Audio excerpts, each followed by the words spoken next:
Hello guys!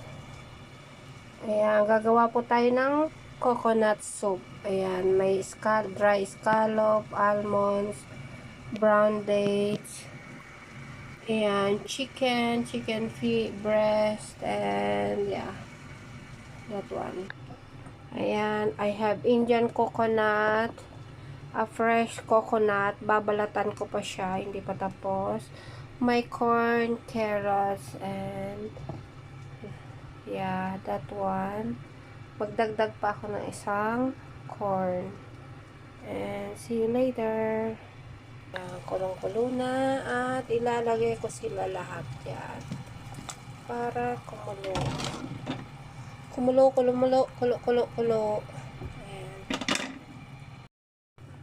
Ayan na siya guys. Ito yung Indian coconut na napira-piraso ko na slice ng ganyang kanipis. Ito naman yung fresh coconut, yung malaki. Yan, yung carrots. Ayan, and the corn. Ayan, lagay na natin. Lagay na natin siya. Mga coconuts. Ayan. Maliligo na sila dyan. Yung sahog na carrots. Coconut. Ayan, may corn. Ayan.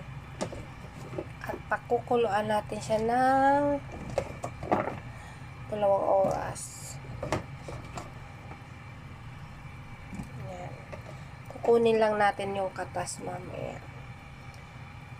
Ayan. Happy boiling! Ayan na po yung resulta ng soup namin. Ang daming sahog. Ayan, oh. May paa ng manok, may corn. Ayan. Yummy.